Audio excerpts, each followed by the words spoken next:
Witty, thought-provoking, and uplifting, Southern Soul Livestream is a program that you'll invite your friends over to watch every week, where you'll learn about interesting guests and get to share in their fascinating experiences. Tune in each Thursday evening at 8 p.m. Eastern to connect with guests from across the generations and to laugh with our eclectic hosts who are as charming as they are talented.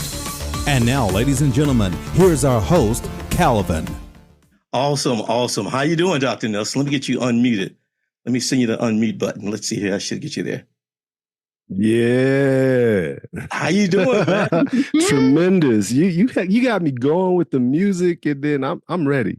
Let's do this. Awesome. But I have to sometimes, it took me a while. I grew up with music, right? But I realized not everybody had music in the house. Not everybody had music. And, I was talking to a buddy of mine, South Carolina Ram, and he was going through some hard time. I said, Ren, when I go through hard time, I listen to some good music, right? So I was trying to talk to him. And I said, well, what good music do you listen to? What's your favorite artist? He said, well, Tupac. I said, well, Ren, I can't help you, man. Tupac ain't what you want to listen to when you're going through hard times. You need to listen to some Donny Hathaway, some, B.B. King. Yes. Oh, not B.B. King. Yes, a little B.B. King. Yes, a little bit. It depends on what kind of thing you're going through, right? Yeah, Anthony Hamilton, Charlene. Whatever you're going through, you gotta have some good music to listen to.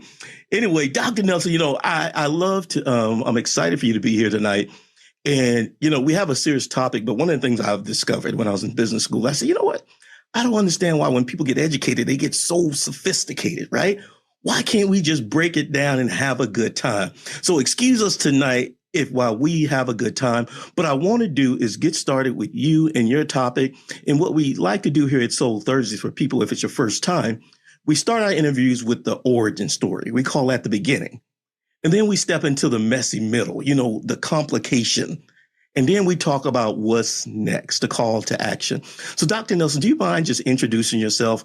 Tell us about you, where you grew up, your people, tell us a little bit about yourself, Dr. Nelson. Welcome to Soul Thursday. Thank you for having me. This is a blessed place. I can feel it. I really do. Thank you. I'm straight out of Compton, just period. I went to Caldwell Elementary in Compton. I went to Walton Middle School in Compton. Then I went to Compton High School in Compton. And then I went to Compton Community College in Compton. So my point is, I've been born and raised in Compton. It's literally a song. So that's my origin story. But before that, if I think in terms of messianic, I was born in Los Angeles during the genocide against Black folks with the crack epidemic, right? My mother fell victim to that. So I was sent downriver to Compton, right? From LA to Compton to live with my grandparents. And my grandparents were cowboys. Now, we think of cowboys, horses, but I mean the cowboy consciousness, the church, ministry, Freemasonry, that kind of stuff. But my grandfather had come from Lott, Texas, and it's basically near Fort Worth. And so he had to dream bigger than that lot, right? So he goes to California, builds a business, and it's been going for over 50 years. He just passed this last year at 90. 1933 is when he was born. So that's the origin story of me and this topic that I have at the core of my heart at the moment, Blackdom. Awesome. Thank you for sharing that. So tell me this, growing up, were there any personal family or stories that connected you to the legacy of what you're calling Afro-frontierism and Black communities such as Blackdom, New Mexico? And for us who are new to the topic, do you mind just starting from the beginning? What is Blackdom, New Mexico? And tell us about your connection. When you say start at the beginning, you got to be careful with that. I'm a historian, so all the way to the beginning can't go to 1777. Bishop Richard Allen, the AME Church, Prince Hall, Freemasonry, 1780s. You have Black military personnel all throughout that 200-year period from 1700s all the way into 1903 when Blackdom was started. Blackdom was a Afrotopic dream of Black folks right? Of reaching a promised land, for example. I'm giving you that, but that's the basics. But then I talk about how that promised land turns into an economic vehicle. So what was Blackdom? It was a incorporated Black town. That's what it was. But for me, I allow us to think of the consciousness of the people who were able to incorporate a whole town called Blackdom during the turn of the 20th century, and then strike oil and then name their oil company Blackdom Oil Company. These people were not thinking in terms of fear, right? Like the idea of Blackdom, New Mexico wasn't just that it became a town. It was that these Black folks were able to sit on their own land called Blackdom. And then within a 20-year period, build a company called Blackdom Oil Company and receive royalties. They were sovereigns, frontier sovereigns, royalty. I can go on and on with the echoes, but that's the basics. Awesome. Thank you for that. And what you'll discover is that I'm just going to let you freestyle and flow tonight because they hear me talk every week, right? And one thing I love is that when we sit down and talk, you begin to give me some of the history of Blackdom. You begin to give me some of the history to understand, like, hey, it started out with these Cowboys, these Freemasons, I can't even say it anyway, these sovereign-minded individuals. And when they begin to step into this Blackdom, New Mexico, and things begin to get weird. Tell us more about the history and what led the people there and how you begin to talk about these Cowboys and these Freemasons. So to be Black is to be political, period. Just to be Black, right? So to name a place called Blackdom is to be head on into the middle of the politics. Well, this politics was happening in a territory. Okay. Now, in that territory, the New Mexico territory, the Jim Crow laws weren't able to be fully enforced like they were in next door Texas. So crossing over into New Mexico, you can go from freedom into sovereignty if you had land, right? Land, water, and now you're living by by God's laws of sowing and reaping, right? So that's the beginning of Blackdom, 1903. 1912, New Mexico becomes a state, right? And this complicates things because now the people in charge of laws weren't federal; it was local, and local was the descendants and people who were Confederates, right? They were Confederate leaning. If you go to Fort Stanton, you'll find still Confederacy is there in that area. So Black folks had to deal with being Blackdomites, Black in a seriously white space and thrive. Well, how do you do that?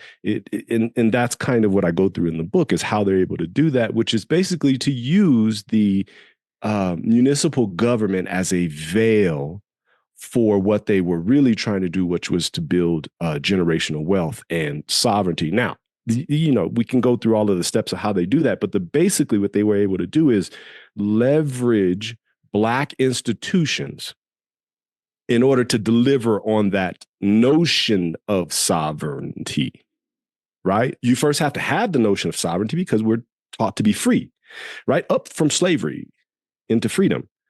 What happens when you're free? Right? Because if you go back to Granger's order, number 3 was it? Right? Does he say, oh, you are sovereign beings and now you can walk amongst the earth? No, he said, don't hang out by the army bases because we ain't feeding you no more. And also, you know what you really should do? Be quiet and stay over there and become an employee. Right? That doesn't sound like sovereignty. That doesn't even sound like freedom. But that was the freedom that was envisioned in 1865, right? So you go a little bit further under these Black notions, this notion of sovereignty, and you end up with a Blackdom where one of the 13 founders was all of the minister. He was a minister trained at Morehouse, and he was a Freemason, right? Prince Hall Freemason, not just a Mason, a Prince Hall Freemason. And he was in the military. He was a Buffalo soldier. So you're talking about a consciousness of colonization. So they were Black colonizers. We can talk about that if you want to later. But I'm going to stop right there because I kind of compressed a whole lot in a little. So I'm going to see where you want to go from there. I love it. I love it. I love it. And audience, just so you know, we love to be interactive. So as your questions and your thoughts jump in there, if we have some historians in there, feel free to type your questions in the chat, and we're going to give a chance to do some Q&A. Tell me this. I love research. I love history, and it seems like you've done it both. Let's talk about your academic journey, because we're going to step back a while and see how you got there. Tell us, where did you get started in your academic journey? Were you studying Black history? Were you studying Black pioneers? How did you get from your academic journey into Blackdom, New Mexico? Tell us about that. I am the most unlikely person to do what I did with Blackdom, New Mexico. I could barely read coming out of Compton Unified School District. It was, again, under the genocide that I described earlier, right? I'll give you this story. Mr. Williams at Compton High School was my drafting teacher, and Spike Lee's Joint was coming out. And I walked up to Mr. Williams because I'm a Christian, right? So I don't even know. I go to this Christian man and I say, hey, so who's this Malcolm 10 guy? Because that's what was coming out during the 90s. And he looks at me, he doesn't say anything, but I can tell he was a little perturbed. And so he went out during lunch and then came back with the autobiography of Malcolm X. Well, he gave me the autobiography of Malcolm X. I was like, what am I going to do? It's okay. All right. Then he told me, oh, it's Malcolm X, not 10, bro. No, he didn't say that, but I'm just paraphrasing for the new crowd, the millennials and Gen X. So I go home and I tried to read it and I didn't know most of the words. This is when I found out I didn't read, and this is in high school. And so I go back to him the next day and I say, hey, I don't know all of these words. So what'd he do? He says, here's a dictionary. So now I got a dictionary next to this is my trajectory. I need a dictionary in order to read the autobiography of Malcolm X. It took me a whole year. It took me 10 years to finish a PhD. The normal rate is about, 3 to 5, but I went 10 years because I had to do it twice. I did 2 PhDs in order to do what I did. So my trajectory is kind of all over the place. It was not knowing how to read, learning how to read, and then learning how to read to be a graduate student, and then learning how to read in order to activate the knowledge. I love it. I love it. I'm just thinking about all of the things you're dropping in the words. I mean, I'm still stuck at that one. To be Black is to be political. That by itself, right? To be Black is to be political. And you go and you take your academic journey, and I love this whole process I even love the concept of taking 10 years and coming with, 2 PhDs or attempting. And I tell you why I like it. Resilience. We've done shows talking about, my dissertation situation and what it means to get a PhD and go through the gatekeepers who don't look like you, and the pledge process and the hazing and the mental games. So, brother, kudos to you, because I can only imagine from what you said, the stories that you have to tell about that. So let's talk about this. Can you tell us a little bit about your book, right? I mean, you have this book on Blackdom, New Mexico. Tamika's going to drop it in the chat so people can follow it. So tell us about what people should expect from your book. And we're going to get a little teaser, but tell us about your book, because we want to talk about that and why you wrote the book. What to expect with the book is a academic version. You know how there's this thing where you see on TikTok where the person is like translating what an email sounds like, right? Like, this is an academic version of translating the Black side of town, right? So the language you can roll with, but what you get is Black people are tired of having to deal with the impositions of white folk, right? But it doesn't sound like that in this academic version. You know what I mean? It's an intellectual technology in the book, right? That's the beginning of the book, is intellectual technology. How did Black people thrive in a system that shows that they are not human, that proves at eugenics, betterment, proves that they are illegitimate people, they're less human. How do you thrive in a system like that? That is kind of the Negro problem. I'm saying, no, there is no Negro problem. There isn't even a race problem. There isn't a Black problem. There is a you problem, but I'm going to tell you this story anyway because I'm doing this as an academic, right? It's a little sarcastic. So there are jokes in there that some academics will not get, but the Negroes, the Black folks, will get immediately. You get what I'm saying? Because in there's Black, capital B, there's Black, right? Because there are different contexts when I am telling you about Black people. If I'm talking to you and I'm telling you about Black people, it's different than when I'm telling my dissertation chair about Black people, right? Because now I'm trying to prove that Black people are human to my dissertation chair who is white, right? So I can stop there, but you get what I'm saying? Like it's a complexity that continues throughout the book that you could tell that it's like the Hulk is trying to come out, but he's stuck in this academic body, right?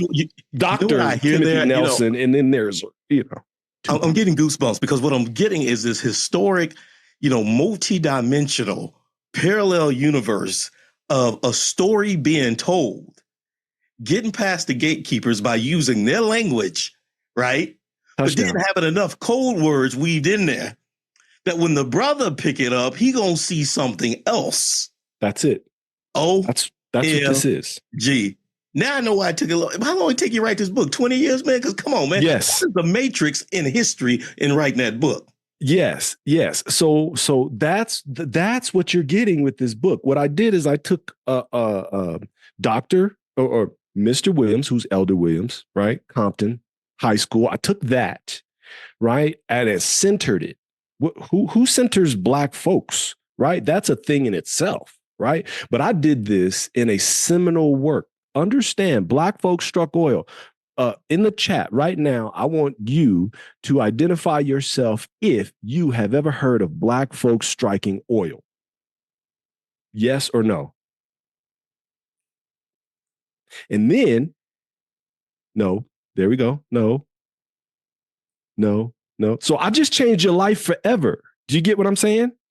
Right? When you think Black folks struck oil, now you got to think, well, nah, it couldn't have been that because I had never heard of it. Like you now have to have this complexity about Black people. But now what if I tell you these Black folks struck oil during the Roaring 20s?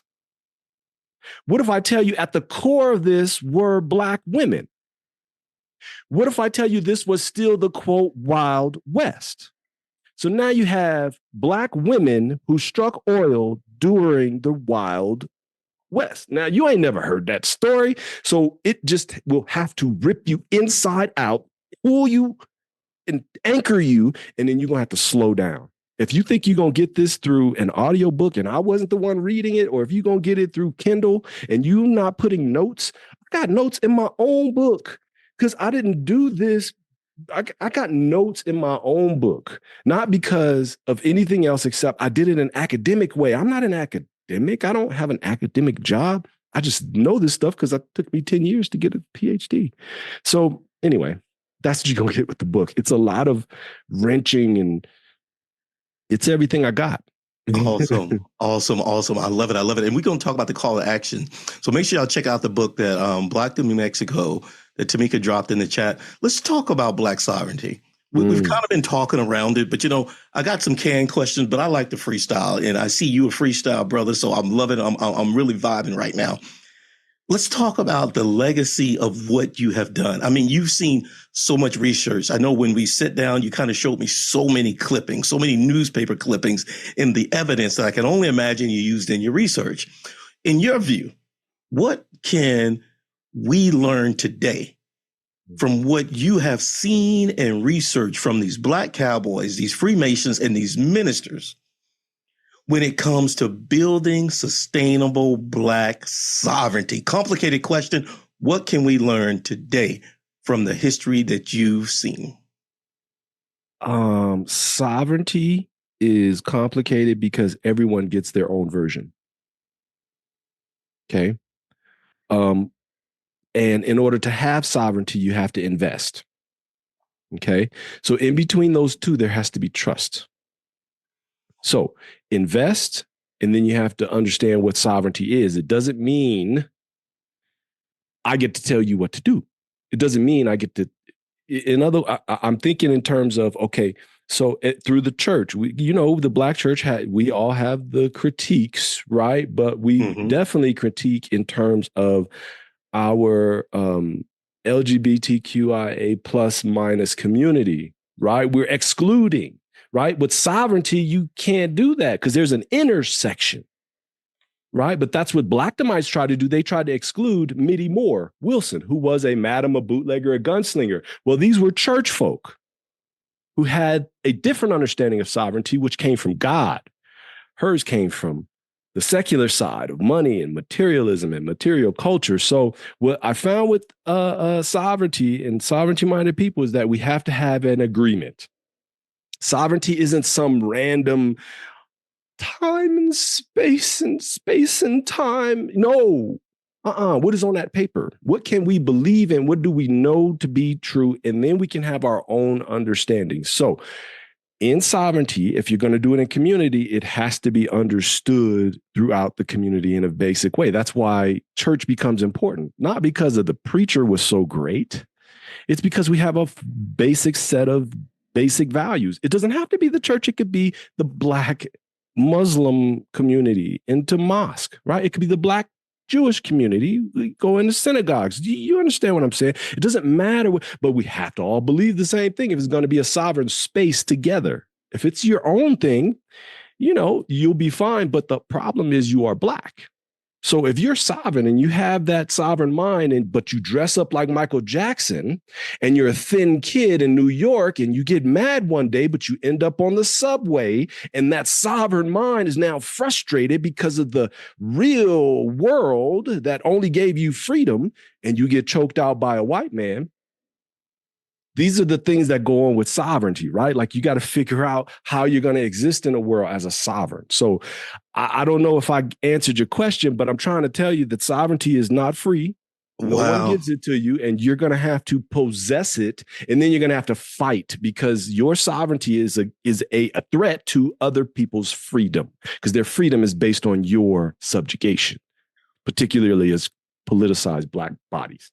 Wow, I heard a lot. I'm telling you what I do. I typically recap, but I'm going to study a little bit. I'm going to tell you what I heard. I heard sovereign is a state of mind. I heard sovereign requires agreement and understanding. I had to be sovereign, you have to invest. And once you get to the point where you have a sovereign mind, then you have to find a way to protect that sovereign mind and remember that you still live in a place that is threatened by your sovereignty. That's what I heard. Haiti. OMG. Well, I heard a lot there, and I'm going to let that one go because we're going to save some for the Q&A. And audience, if you got questions, keep typing your questions. Tamika's going to field your question so we can talk. Let's begin to talk about a little bit about the messy middle and what's next. And what we're going to do is we're going to transition to Mr. Curtis Pitts, and we're going to talk to him about his perspective of Black sovereignty. Check this out, y'all. I was talking to somebody before the show because, I love it when a plan comes together. I start putting stuff together like gumbo, and they like, how are you going to take Curtis Pitts, who's talking about, academics and youth and education, and then pair him with Dr. Timothy Nelson, and he talking about Blackdom, New Mexico. I said, I love it when a plan comes together. I said, don't you understand what it takes to be sovereign is not just one man's view. Dr. Timothy is doing the work on the front line of creating his view of sovereignty. But that's not enough. We well beyond one BET, one Black magazine, one Chocolate City. It takes people all pushing for the goal. So when we come with Mr. Pitts, we're going to begin to talk about sovereignty through his lens. Let's talk about what's next. Looking forward, Dr. Nelson, what are some steps, that well, let me step back. I got a few questions. I want to see which one I want to ask. Let me look for a second. Based on the work that you've done so far, you have your book. I know you're doing a lot of activism in Blackdom, New Mexico. Tell us about what's next for you. What are your hopes, your dreams, and your aspirations for not only Blackdom, New Mexico, but your research and the book that you're doing? I'm going to try to shorten some things and make other parts longer. The short version is I want full access to Blackdomite land, the ancestral land or the Blackdom land, not to become a national park. It can, whatever the descendants want, but I would like full access to Blackdom lands in Blackdom today. And we can discuss that later. That's the short version, but that's the real thing that I want, which is access to Blackdom land. The messy middle of right now is I'm going to do classes on what I'm talking about, because again, we have to agree on what reality is, right? Because we've all been tainted by a certain reality, right? So now we have to to be sovereign, you have to have a real internal self-critique. You have to have a self-critique that is bitter, that is sharp, that cuts out the things that because your sovereignty can now be. We can talk about that. Okay, so movies, books, podcasts, every kind of medium that we can inject this Afro frontier notion is how we're going to do it. It could be in sonnets. It can be in symphony. It could be in plays. In fact, I saw in the chat that Daniel Reddick is here. She's a New Mexico star as a actress, right? And she was in one of the one-act plays that we did last summer for Juneteenth on Blackdom. So any way that we can be where the people are, because you can't force people. If in a sovereign consciousness, you can't force other people. So you have to teach them. You have to go into propaganda mode. And propaganda is not always bad. Sometimes you need to be propagandized in order to understand what you're fighting for, why it's important. So I'll leave it at that. I love it. Education, since we're going into education, that's the part I want you to understand. Like, I'm a part of that education part. I want to be the teaching too. So I can't wait too for Mr. Pitts. Also, I love it. I love it. I love it. So what we're going to do is, Tamika, before we get Curtis Pitts on, we're going to get him to start his video and get him unmuted. But while we're waiting on him, let's take a few questions. So Curtis, if you're listening, go ahead and start your video, and Tamika's going to get you added. But Tamika, let's go ahead. Did you see any questions that popped up in the audience? We have any questions from the audience while we get Curtis Pitts online? There was one from Terry Plain that said the Blackdom experience coincides with forgive my pronunciation, the Sagi Nation oil boom. Any significant similarities or differences between those? Ooh, Terry saw what I saw. Are you talking about Osage? Osage, yes.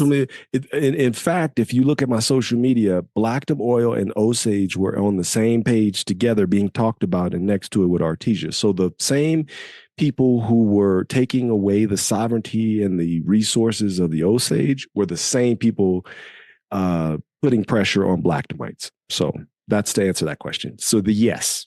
Awesome. Ku Klux Klan. And for the rest of us who don't know who the Osage Nation is, do you mind just breaking it down for us, Dr. Nelson? Oh, I wouldn't. I'm not a indigenous scholar, so I don't want to go there. But I would just say it's an indigenous people who struck oil in the most dramatic fashion, and then a lot of white folks came in, and then Freemasons and a lot of other money-grubbing people, and then they started killing the indigenous peoples, marrying them, poisoning them. It's in the movie on. Yeah, so this is the same one that the movie is like. Was it? Yes, the Flower Moon or Spielberg something movie. like that. Yes. So Blackdomites saw this coming, and they sold their church before the Ku Klux Klan was able to fully implement their thing. So yeah, it's a. Yeah, Tamika, if you don't mind, Google that movie. Killers of the Flower. Killers of the Flower Moon. They already have it in the chat. Yeah, that I saw. I didn't see the movie, but I saw the preview. I think they got Matthew Damon or somebody in there, and I remember he fell in love with one of the Indian ladies, a Native American. Fell in love. Yes, he fell in love. Right. Good point. Right. And it is a very interesting movie, and I saw that parallel. So we're going to ask Dr. Nelson to hold tight for some Q&A while we talk to Brother Curtis Pitts. How you doing, Curtis? Let's get you unmuted. Well, can you hear me? Yeah, I can hear you. How you feeling, man? I mean, you've been chilling for a while. Thank you for being so patient. You came in early. We did your sound check, man. You're looking good. How you feeling? I'm feeling very well. Some things have been happening. I'm just recovering, and it's a great thing to be able to participate tonight. Awesome. I'm glad you're here. I'm going to tell you why. Because, I put the message out to the Soul Thursdays audience. I said, look here, we found a lot of sisters out there who are community-minded and are doing their things. We want to see more brothers. And our good supporter, Evelyn, says, I got you, right? She said, I've been knowing Curtis for a few moons now, and we're going to make sure Curtis on the show. We reached out to Curtis. Curtis said, I got you. I'm here. I'm a professional speaker, but I'm going to make sure y'all people, he didn't say y'all, but I'm from Texas. That's what we say. He'll say, I'm going to make sure that Soul Thursdays get to understand all of the awesome work that Mr. Curtis Pitts is doing. So Curtis, if you don't mind, I don't like to read bios and stuff like that, but if you don't mind introducing yourself, letting us know who you are, where you're from, your people in them. Tell us about who you are, Mr. Curtis Pitts. And I'm not going to do much talking, right? This is about you, your story, and your legacy, what you want the people to know about you and the work you've been doing for some 30-odd years. First of all, I really enjoyed the speaker that came before me. I really enjoyed him a lot. I'm actually the 9th of 10 children. I'm from the Tampa area, Sarasota. I grew up in a house with both parents. I was truly blessed to have a real family experience. Growing up in the South, my daddy was in the Navy, fought in World War II, got the ability to buy some property, built our home. I also was blessed to have brothers and sisters that constantly are praying for me. It used to be a time when they look up, they was like taking up a collection, see if they'd have to bail me out of jail because I was in some protest or something. And I'd always crack up about that because they see something in Ferguson or somewhere years ago, and they're trying to see if I'm there. I'm like, I'm quite a different gentleman as far as, age, experience, and knowledge of the movement. I actually worked for Mrs. King at the King Center in Atlanta. I was a national youth coordinator. I got to do some march coordination, rally coordination, working in Alabama and other states. And it was a great experience for me to learn all of those different traits. But growing up in Sarasota, Florida, I lived across the track, went to New Zion Primitive Baptist Church. When, there was integrating schools, we learned how to read and write there at the church. My family is very structured. My sisters, they still pray for me every day, and I thank them, as well as my brothers. I always say that, my family, all of my brothers and sisters are smarter than me, harder workers than I am. I just wind up being the best looking. So I like to irritate them with that one. But I'm so excited about this opportunity to be here because we have to talk about where we're moving to as a nation and as a people. I do want to clarify, I do believe in the sovereignty of our nation that we live in and their right to pursue that. But we have to create opportunities and build stepping stones off the shoulders of our ancestors so that we can move forward. Otherwise, it might be our next generation that has to go through a reconstruction because we didn't finish the job. Wow. Our next generation may have to go through a reconstruction because we didn't finish the job. Can you share some insights from early on and what got you involved in community activism? You have an awesome story where you were getting ready to graduate school and, one of your mentors had some different goals for you that you didn't know about. Tell us about some of your early life and how you got involved in activism. Actually, growing up in my hometown, we were in one of those situations where many of the Black kids are forced into, special ed, or they bused us 15 miles away from our homes. I was in that first generation that went to the integrated schools. And one of the things I found out, later on as I got older, my brothers and sisters that went to the segregated Black schools, they were intellectually and academically stronger than we are, because in the beginning they had to warehouse us. Then I grew up in this, in my church, always active. We didn't have a choice. We knew we were going to church. I also grew up, we had an organization in the neighborhood, Home Man Chain. And that organization, we were taught discipline, responsibility. Some people didn't understand what we're about, and they took us through different phases. And I love that everybody's grown and gone through their spiritual walk, and their relationship with God has become important. And the thing that I always talk about, and I remember, because regardless of what I did, being a football and basketball player, in high school, I knew I had to go to church, and I realized that watching those ladies who found out they were putting us in different classes, I watched how they took it personal at the church and at the house. You're going to learn how to read better. You're going to learn how to write. And you're going to learn to be upfront. You had to do those Easter speeches, those Christmas speeches, and you never got a chance to just fall back and hide. This generation is given too many opportunities to fall back and hide. But those basic things that our churches and our communities taught us, we're losing a lot of those things. And I talk about this around the country. For example, and I'll give you a chance to respond. When we grew up, all of our conventions were at the church. You had those chicken sandwiches, the pork chop sandwiches, grits and eggs they sold in the morning time, and they turned the money over to church. And in the community, now we go to convention centers, and by the time we leave those conventions, we barely have any dollars to sustain for the next year. So our parents knew, and our ancestors knew, that we had to create a hub. The Latino community has an organization called El Centro. They are tied to the Catholic Church in the community. But whatever happens, El Centro is going to be the hub of that community, the center of the community. And in our community, we're always looking for structures and buildings, and they're right there. Black public schools were started by the churches. The economic base in our community by the churches. The civil rights movement funded by the churches, and the Masons. As a Mason, I'm proud to say that. I always want to talk about the opportunity that we have to live off the shoulders of our parents. And now we got to press hard, because our inheritance right now for our children isn't as strong as what we received. Awesome. Well, I love when you tell your story. And like I said, I'm not going to do too much talking tonight. I'm just going to walk through the story. And, I'm really mesmerized by a few words. I'm a, what they call a lexaplow, the person who loves phrases, right? And what you said about, hey, if we don't finish the job, our children may have to go through reconstruction. Let's talk about your educational background. So you have an educational background in political science and criminal justice. Yes. How did this shape your perspective on civil rights and community service? Well, it got shaped by my experience sitting in the front room. And when you go in the front room in your house in the South, there's no TV in there. Your parents got all the whatnots in there, the best furniture's in there. If you went to the front room, you was about to get your butt whooped.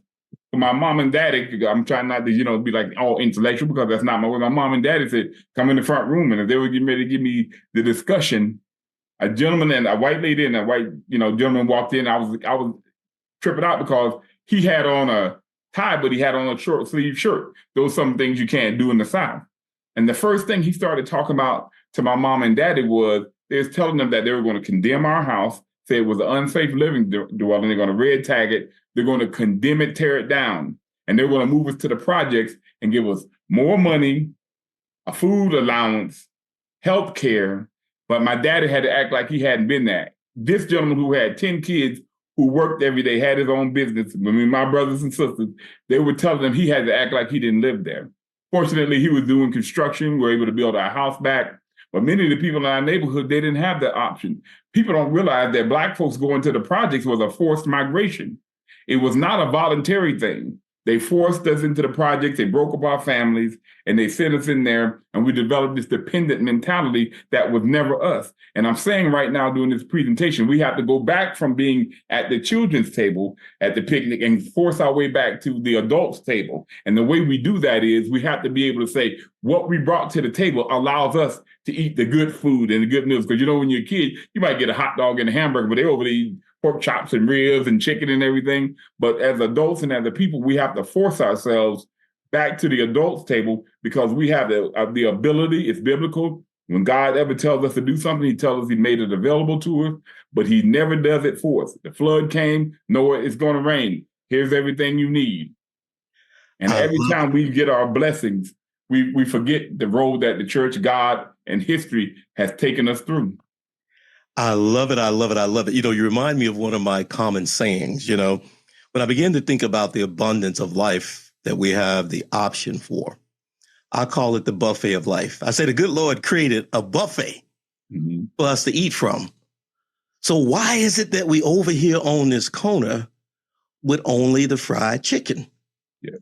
And it's this whole buffet, right, that we can eat from if we choose to, right? If we choose to. So I love what you're saying is we got to step away from the kiddie table and get back to the grown folks table, because there's a lot of abundant living to do.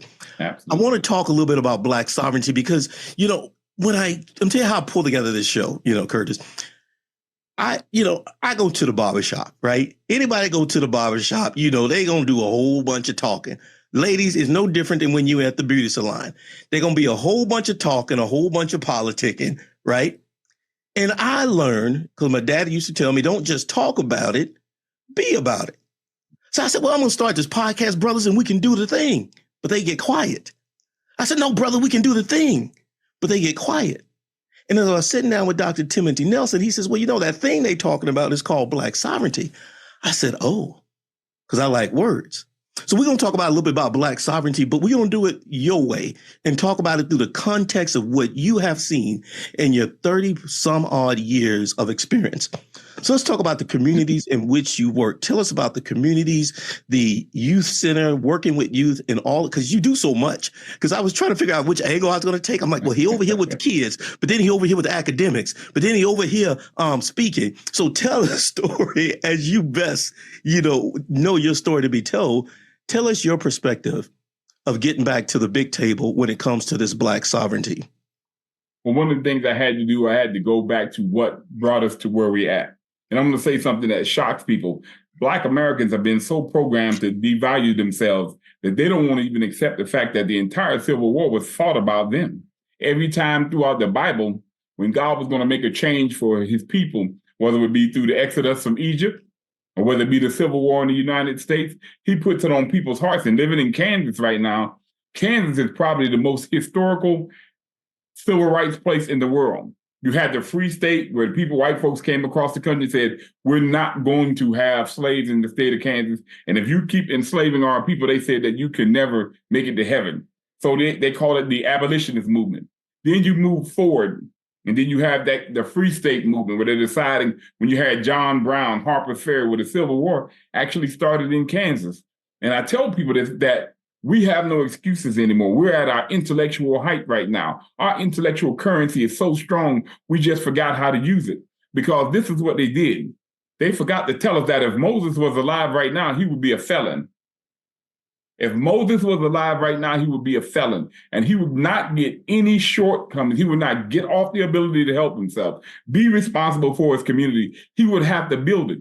And the other thing is that every vacant lot that we have as a people in the United States, we should be growing food on it. If we're not growing food on it, Detroit, Chicago, New York, Miami, Houston, Dallas, Los Angeles, San Antonio, we have to grow food on every vacant lot that we have. One, I had to find out very quickly that there was no fruit and fruit roll-ups. So once I learned about the plant-based diet, I lost 41 pounds. You understand what I'm saying? Growing up in the yard in Florida, you had mangoes, dates, guavas. I come to Kansas and I'm eating processed food in this farm belt. So as we look across our country, everything we need is right there. We can take seeds and redevelop our family. The Moses Project has you grow urban farms in your neighborhood. You build a stage in your neighborhood. You have an intellectual and academic hub. Okay. Then at the same time, you take that flea market, which is really an outdoor incubator, and you take that incubator and you put people into buildings after they've been there for 3 years, and you turn over money in the community. The way you get from the children's table to the adult table is by what you bring to the table. And when we have millions and billions of dollars traveling through our community and we don't do anything with it, we have to quit going to the barbershop and talking about what the government isn't doing for us. I love that brother's book, what he was talking about, Blackdom. It was beautiful. They had a mindset. They had an urge because God set them free and they wanted to remain free. And most people don't understand when we talk about Black colonizers, you got to realize most of the 4 major tribes in the United States, the Native Americans, they fought with the Confederacy against the United States because they had as many slaves as white people did. Most people don't realize that. And the reason a lot of Black folks got to Oklahoma and Texas and other places, because when they did the Walk of Tears, they let, when they sent the Native Americans to the middle of the country, they let them keep their slaves.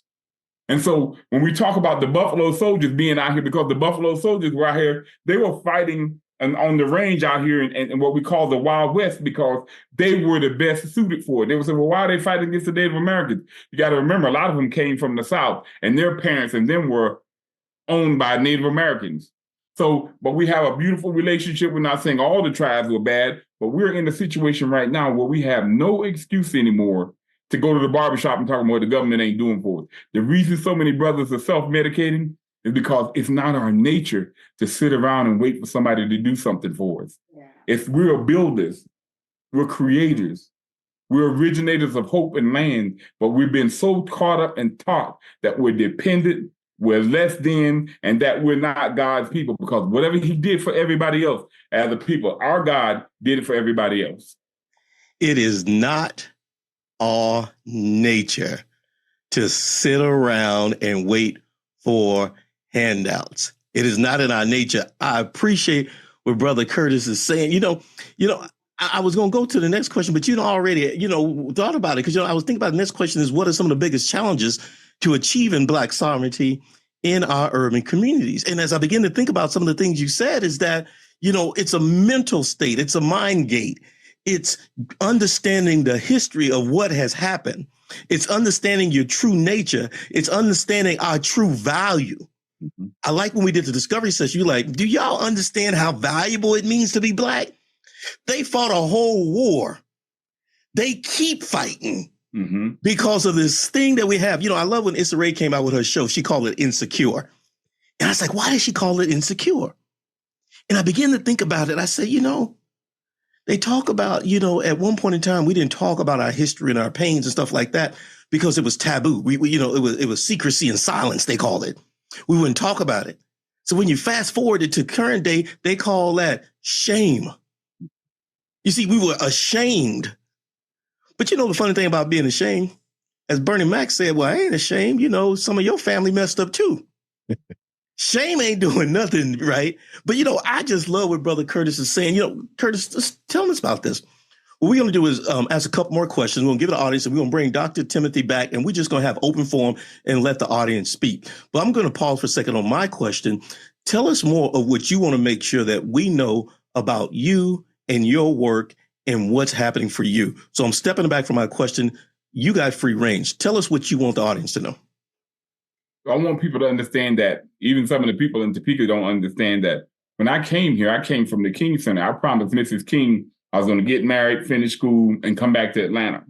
Now, most people think I came here to play football, but when I got here, I was so overwhelmed by the pure essence of Black freedom and sovereignty. I was so amazed that, I go home about 3 years ago and I saw the first white family move in my neighborhood. And then you got this Brown versus the board of Topeka. And I'm shocked. I'm like, this place is so integrated. They're so advanced academically, but that came with a cost, because that allows you to not realize the fight that you're representing. See, Topeka represents change, hope, and integration. And right now we have a program. It's at NAAAUSA.com. NAAAUSA.com. It's called the Moses Project. And we want to talk about why and how we can move our people forward. We're trying to move independently. And in a minute, if we can't feed ourselves, you might get round up and put in a soccer field and they let y'all just to work. And I say this to everybody, but everything is right there for us. In this nation, we've allowed ourselves as Black folks to become the betas and VCRs of a society. Everything this society does not need, it discards. If we're not going to compete, then we should just punt on first down in the football game. So I'm saying this to everyone out here. We cannot move anymore like we've been moving. I'll sit here in Topeka. They don't realize that I have programs all over the country, and probably about 20% of what I do here is in Topeka. But I want to say this to everyone in the nation. We have to create sovereignty by creating a hub of self-help and self-worth. That does not we have to exclude anyone. Racism and Black nationalism is not a place where we have to use that as a means and a medium to destroy and move others by taking pride in our history and culture. But we have to take this opportunity right now, because our inheritance that we are going to pass forward right now is one of hopelessness, despair, and where they had to teach us that suicide was an option. It's 70 years of Brown, right here in the Brown versus the Board of Education city. It took them 70 years to separate us from our economics, our culture, our music, our faith, and our families, because they know with our churches and our families, they could never defeat us, because we got married in slavery even when they didn't know it. When a kid came from another plantation, the moms and dads that was quietly married, they adopted that child. And so the things that we are able to do innately because God ordained it, we're trying to discard them. And I always say sometimes Black folks have become hippies. Look up the term hippie. But in reality, everybody studies this. Everybody uses what we have. Everybody uses our civil rights tactic. Everybody builds on our relationship with God except for us. Mm.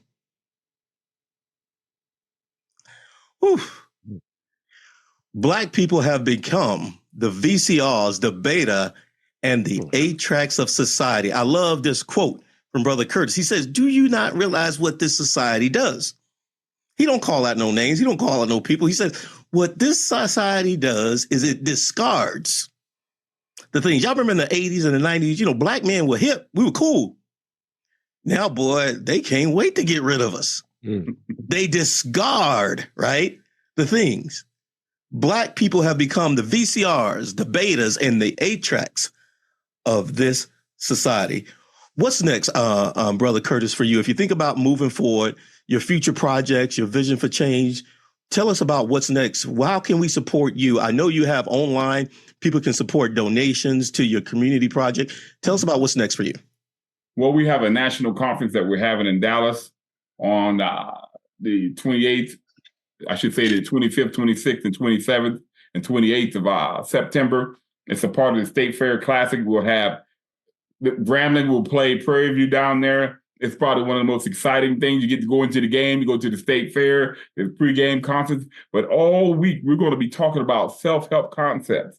We don't want you to come down and just talk about what everybody's doing to us. We already know those issues. It's called a National Conference on Building Sustainable Black Families. That's September 24th, 26th, and 27th in Dallas, Texas. And the football game between Grambling and Prairie View is going to be on that Saturday, the 28th. So go online to NAAAUSA.com.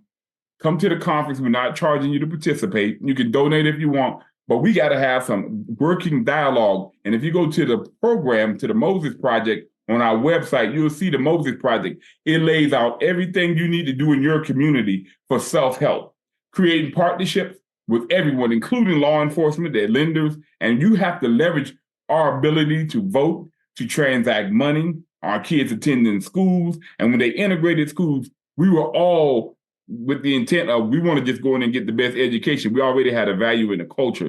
And when that brother talked about Blackdom today, I got hyped because it's all over the country. I love it. I love it. I'm going to be there. I'm already hyped.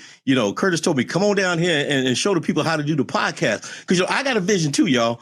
I want everybody out there who got a voice and an idea to be able to hit record, go live, and share. Y'all must understand, I grew up my whole career in technology, and y'all don't realize Google don't charge you nothing for Gmail. YouTube don't charge you nothing for YouTube. So why people be hoarding their thoughts and their ideas? Y'all got to understand, we got to push it out there, right? So I'm going to get down there. I'm going to connect with Curtis. I'm going to be in Dallas. I'm from Texas anyway.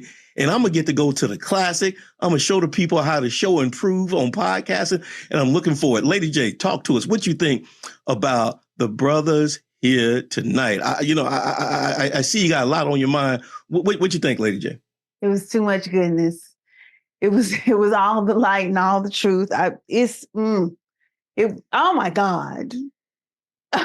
So I'm a little speechless. and you're hitting from different sides of the country and it's connecting. I'm loving it. And you're right. We have access to all of it. But what I love more than anything is that you guys don't just talk. You're talking from a place of service and experience. And those are my favorite types of conversations. Yes. Lady J told me, she said, Calvin, when you be doing the show, don't we bring them newly woke people on the show? Y'all can tell Curtis been woke for a while, right? You know, he ain't took a nap. Need one, though.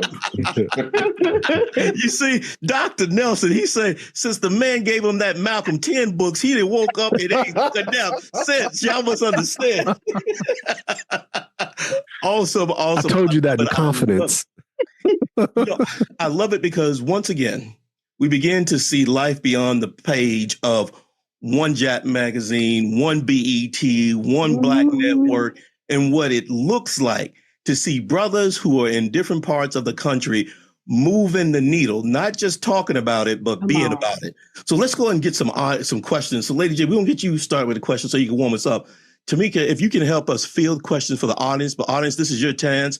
You know, I see my brother Quasi in the audience. I see South Carolina Ren there. I tell you one thing that I know South Carolina Ren was amening on. When you talk about them Indian folks having slaves, boy, Ren get hot, boy, when I start talking about, you know, because I'm like, man, I got my Cherokee people. I'm from Texas, right? Ren get mad at me, man. He's like, you know, your people got slaves. I said, Ren, slow down, man. You know, but, you know. But, you know, Curtis, you know, broke it down for us. Tamika, what questions we got from the audience? No questions yet. So, Lady J, if you have any you want to start off with, go ahead. So, Lady J, I'm going to give you a chance to get your questions together. I want to play you guys something. I'm going to pause it and let it play. Get your questions together. Awesome. That is Brother Winton Marsalis, entitled Premature Autopsies. I'm going to drop that in the chat so y'all can finish that, but y'all need to make sure y'all listen to that. I'm going to tell you why. He goes and he talks about what has happened to blues music. But in that, there is a parallel that you begin to think about, wait a minute, is he talking about blues music or is he talking about us in 2024? What is he talking about? So we're going to go and get to questions. I see they got some questions here. Let's see. I got a question from Corey. And Tamika, I'm going to read this and let me know if I miss anything. I'm just going to go backwards. So for Mr. Pitts, what made you become an advocate for youth? Well, I remember having so many opportunities and so many people blessing me of all races, giving me opportunities, and watching the ladies and the gentlemen in my neighborhood create a work ethic in us. And people think I'm a workaholic, but compared to my brothers and sisters, I'm pretty lazy. But I watched how my brothers and sisters would take from themselves and make sure I had a good Christmas. You know, I watched how the people in the neighborhood would make sure that nobody went hungry. I noticed how the older guys in the neighborhood who were controlling the streets in the neighborhood would be like, I live in a gated community, but the gated community was the railroad tracks. The gate closed at 11:30. That means that you had to be back in my neighborhood by 11:30 because the older guys don't want to have to come looking for you and deal with you. But I noticed all across the country, the greatest epiphany that changes brothers from drug sales and gangs affiliation is an epiphany, an awakening from God, or they have a child and they don't know how to parent. And so that first kid or two they have, they go through rough. And then I try to teach parenting and the kids, why are you telling us this? Then I have almost 35 years of cohort groups where I can study what I did and what I put in place. But it's our responsibility to create an inheritance, and particularly in our men, because we have to give our sisters cover so that they can educate and nurture and develop our community. We don't always, the one up front isn't the most important that's talking. It's those ones that's nurturing the minds of our children. And that's what I wanted to give back, because my family, they were givers. The people in my neighborhood were givers. You know, people were terrified to mess with me because the people in my neighborhood. And like I said, I wasn't the best athlete in my family, but I just got blessed to get out and see other things. But my family, they're truly a gift, and they keep giving right now. Awesome. I love it. A question from the Lady J.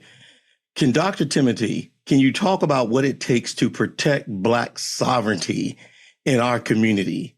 Can you share your thoughts that you had when you mentioned Haiti's name earlier during this episode?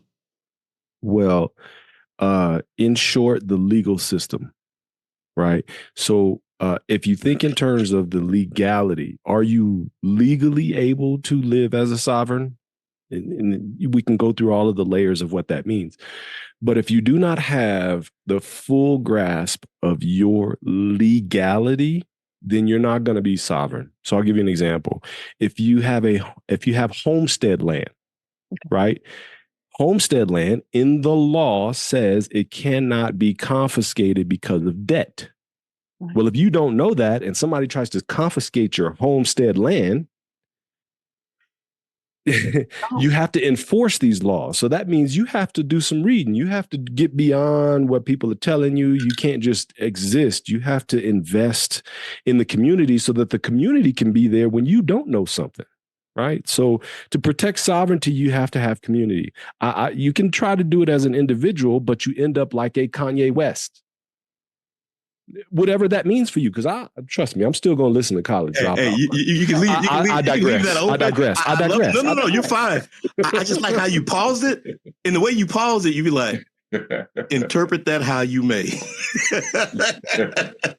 But protection comes legal. That's period. So you have to have agreements. You have to have the AI, the legal thing. When it comes out, get one so that you can start interpreting what laws are for you and against you. One thing that happened with Freemasons was when they decided to adopt the higher order. I don't know this as a Freemason. I am not. I wish I was. They actually rejected me. Long story. Short version is when the Negro Shriners adopted the new order of the higher order, the white Freemasons tried to go to the Supreme Court and take away that higher order. So your institution has to understand legality. So that's the short version. Thank you for that. I have a brother who always talk about legal, and then I like to kind of debate with him a little bit. I say, the law is one thing, but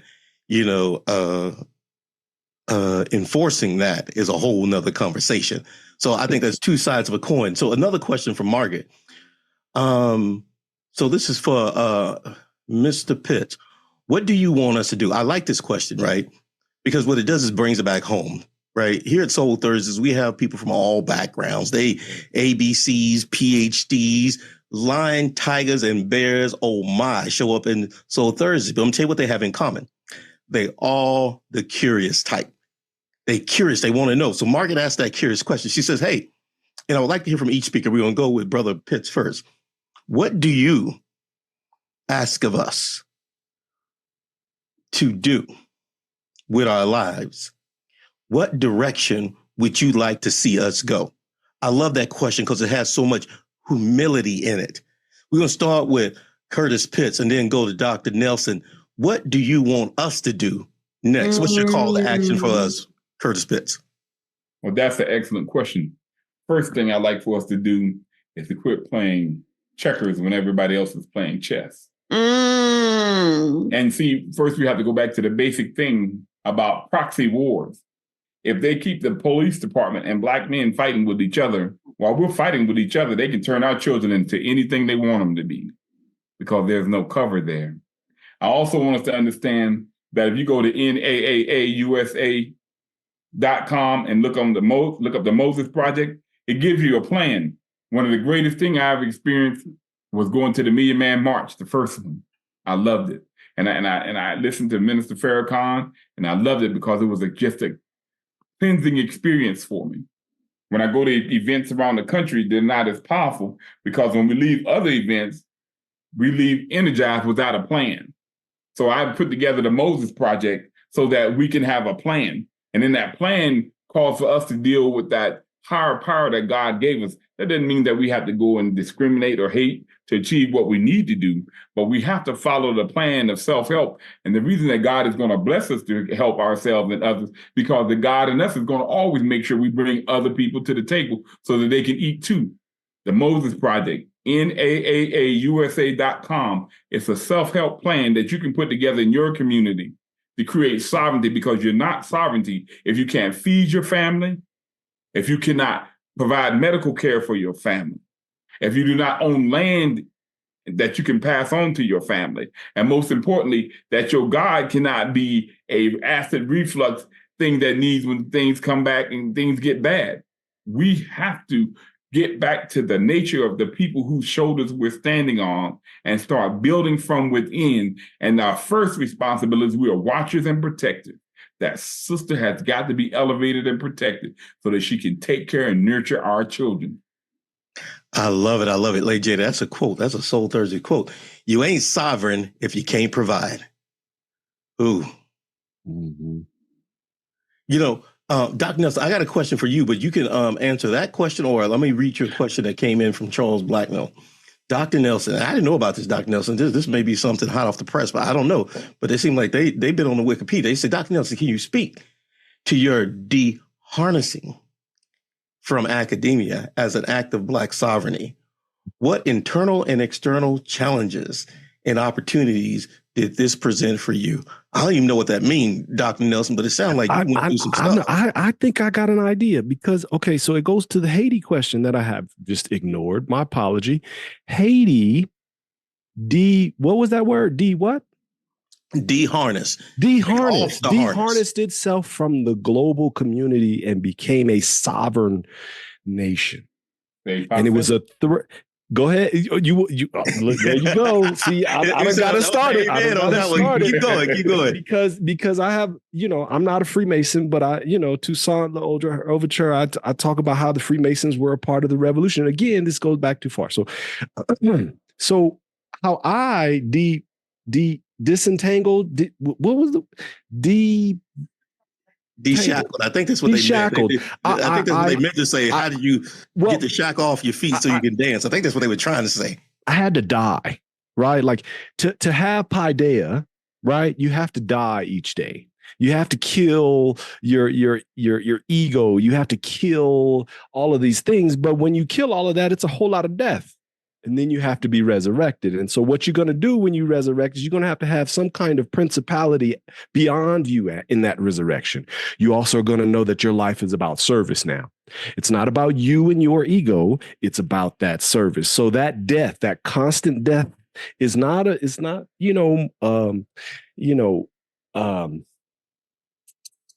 for like play. It's literally, you want to find a new way to enhance who you are and what you can give to your community.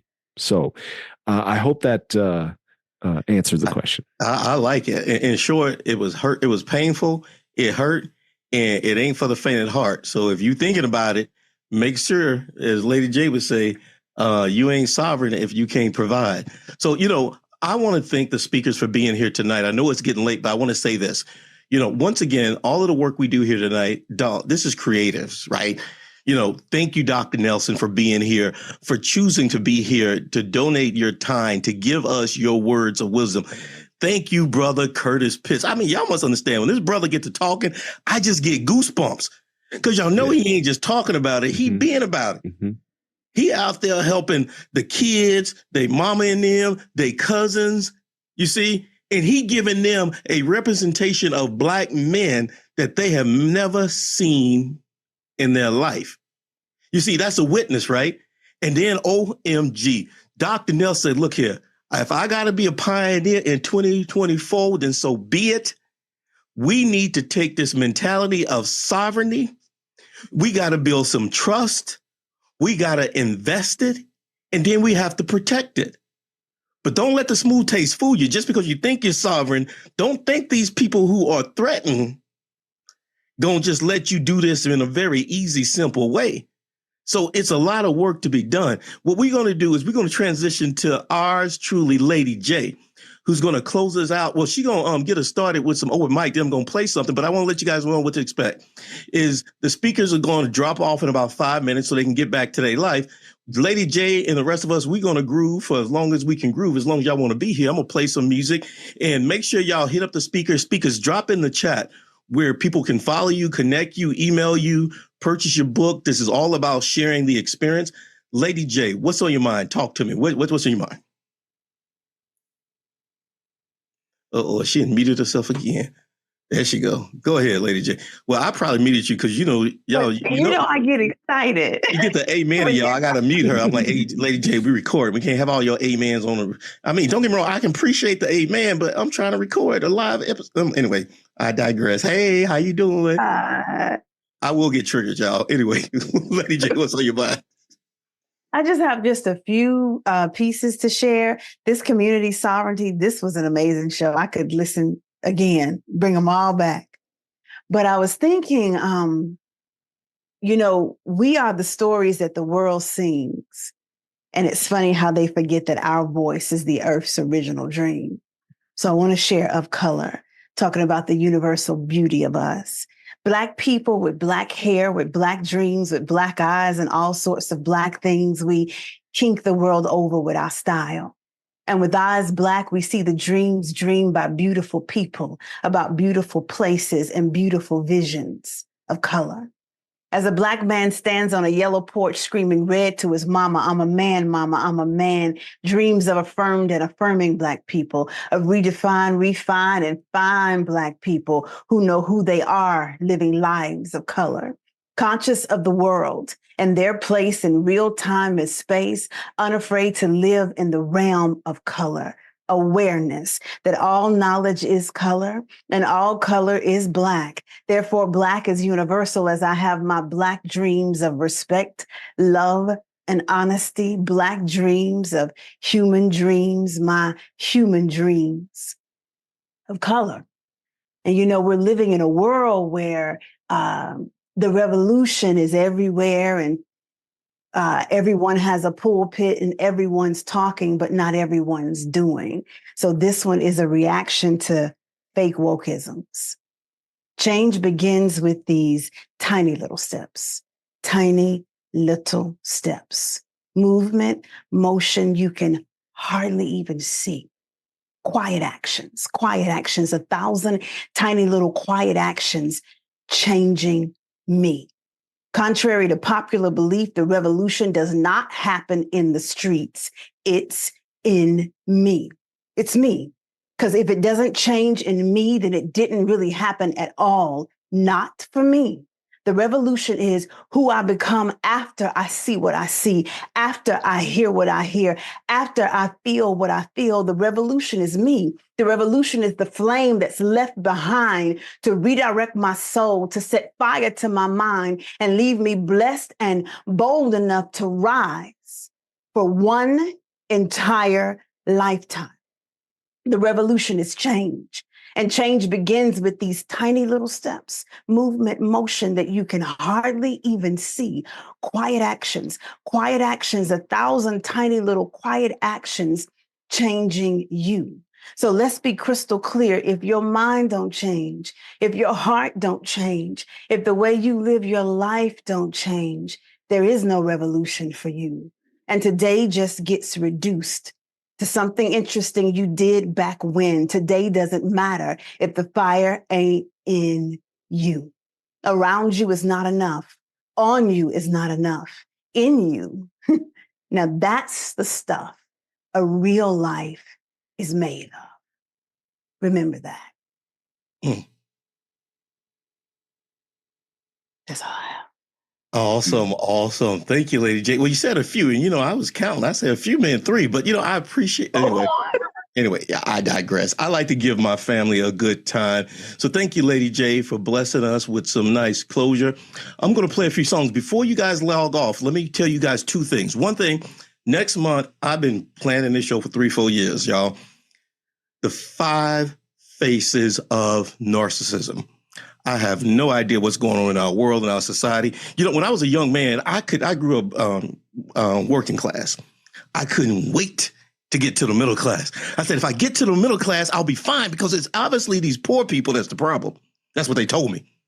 I said, if I can get to the middle class, life will be good. Man, I got to the middle class. I said, these Black folks something else. I don't know. I said, Curtis, why y'all didn't tell me these? Anyway, I digress. 5 faces of narcissism coming up in May. As you guys log off, there's going to be a survey. We're looking for good brothers like Dr. Nelson, brother Curtis Pitts, to begin to share with us their story, their perspective of Black sovereignty and Black, y'all know what I'm talking about, the work they're doing in the community. So make sure y'all fill out the survey. It only takes 30 seconds. Show us your thoughts. I'm going to groove a little bit. I'm actually going to play a little bit inspired by Dr. Nelson. Dr. Nelson got a little righteous on us tonight. So I'm going to flow with Dr. Nelson. We're going to groove a little bit with some spoken word. Hang out as long as y'all want. I'm just going to hang out and step out of the soul verse. It was inspiring. Thank you for joining us at Southern Soul Livestream Talk Show.